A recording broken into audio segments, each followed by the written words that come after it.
VMware versus Virtualbox versus Hyper-V versus Qemu.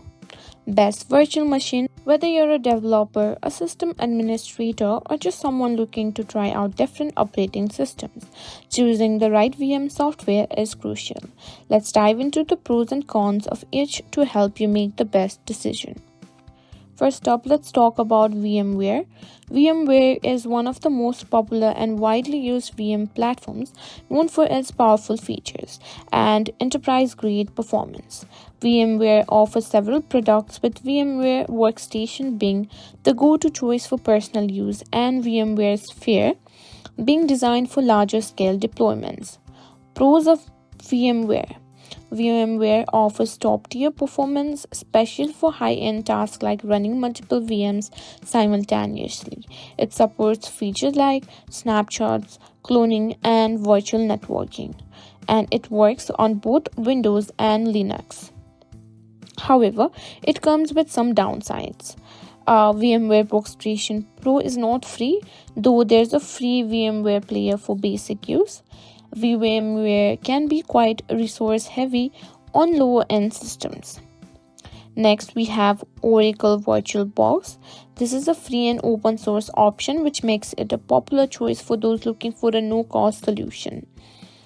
VirtualBox is completely free and offers a large community of developers and users.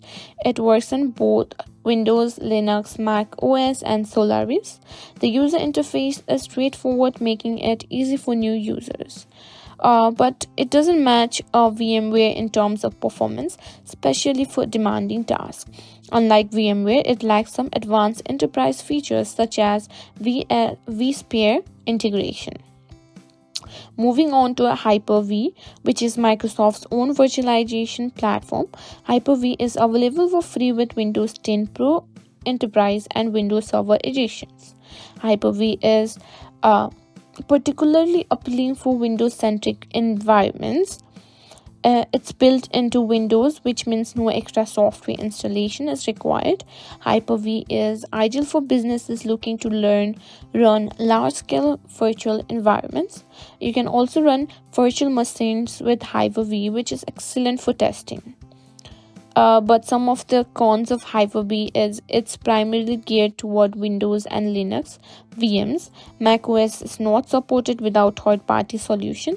If you want to use Hyper-V, you need to enable it in the BIOS, which can be tricky for some users.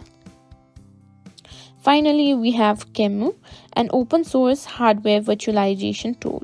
Qemu is more advanced and is widely used for emulation in addition to virtualization. Qemu can emulate multiple architectures and platforms, making it great for development. It is especially powerful for advanced users who want to emulate different hardware architectures like ARM or PowerC on the computer. It's completely free and supported by a large open source community. It is available on Linux, Windows, and Mac OS. Some of the downsides is that Qemu can be difficult to set up, especially for beginners. Its interface is less polished compared to VMware or VirtualBox, and the setup process requires more technical knowledge. So, which one would you choose? Ultimately, it all comes down to your needs and experience level, whether you need the robust features of VMware, the flexibility of VirtualBox, the integration of Hyper-V, or the customization of Qemu. There's a virtual machine solution out there for you.